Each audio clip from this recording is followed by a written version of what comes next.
Welcome to the Online Record Book Workshop. My name is Callie Peak and I am the 4-H Program Representative for Inyo and Mono counties.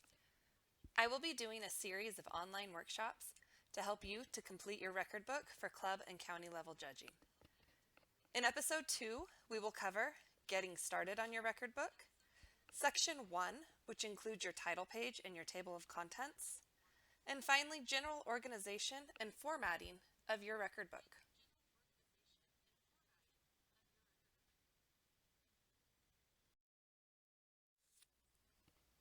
In episode 1, we covered where to find your current California 4-H record book forms.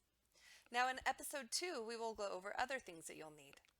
You will also need a binder or a cover for your record book. A 3-ring binder works perfect. You can also use the 4-H record book cover shown here on this slide. It is available at our local county 4-H office for $3 or at Shop 4-H for $2.99. You can also use any protective folder that the pages can be attached to.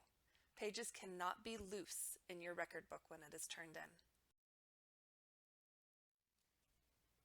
Section 1 of the 4-H record book is Preliminary Information, starting with the title page.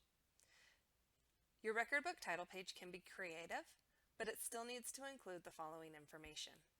Your full name, that's your first and last name. Your 4-H club, where you attended your club meetings. Your 4-H county. This is the county that your club is located in, not necessarily the county that you live in. And finally, the 4-H program year. For fun, your title page can be on colored paper, and you can also use colored ink. You can use graphics and different size fonts. However, the title page cannot be more than one page. Here are 3 examples of title pages. The second part of section 1 is the table of contents. The table of contents is pretty simple. It lists the order of record book sections, it includes titles and section names, and it has the page numbers. My tip is for you to create your table of contents early on. You don't want to forget about it or any of the other sections. But it should be the last thing that you finish. Why? Because you want to make sure you have all the page numbers correct. How to organize your 4-H record book. In this episode, we covered section 1, which is your preliminary information. You will also need section 2, which is the personal development report or your PDR. Section 3 is my 4-H story.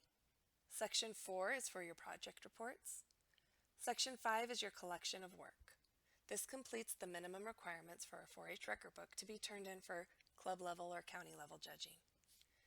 If you're an intermediate or senior youth in a leadership role, you will also want to complete Section 6, which is the leadership development report. And Section 7 is the 4-H resume that is just for our senior aged members. You will need to include section dividers with tabs. This makes for better overall organization of your record book. Section dividers can be on colored paper and use graphics. Please do not feel like you have to purchase special dividers. You can use cardstock or something similar.